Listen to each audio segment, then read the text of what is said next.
If you have doubts about something being in your circle of competence, it isn't.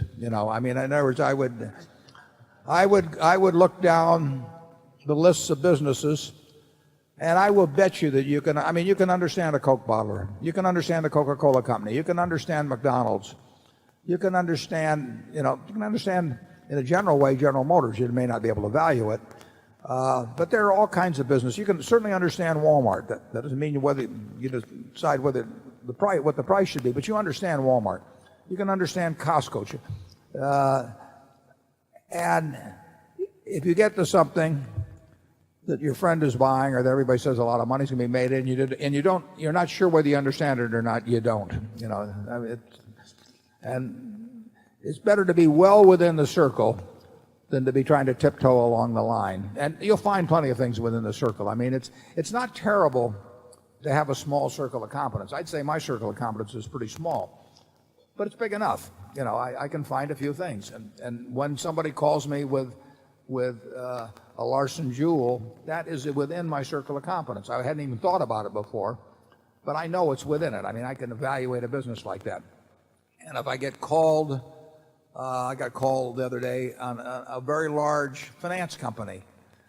I understand what they do, but I don't understand everything that's going on within it, and I don't understand whether I can continually fund it, on a basis independent from using Berkshire's credit and so on.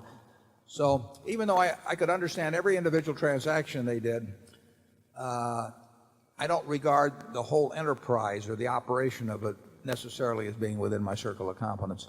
Charlie? Yeah, I think that if you have competence, you almost automatically have a feeling of where the edge of the competence is.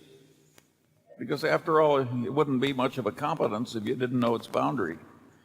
And so I think you've asked a question that almost answers itself. And my guess is you do know what you're perfectly competent to do in all kinds of areas. And you do have all kinds of other areas where you know you'd be over your depth. I mean, you're not trying to play chess against Bobby Fischer or do stunts on the high trapeze if you've had no training for it. My guess is you know pretty well where the boundaries of your competence lies, and I think you also probably know pretty well where you want to stretch the boundary. And you've got to stretch the boundary by working at it, including practice. One of the drawbacks to Berkshire, of course, is that Charlie and our circles largely overlap. So you don't get two big complete circles at all. But that's just the way it is. It's probably why we get along so well, too.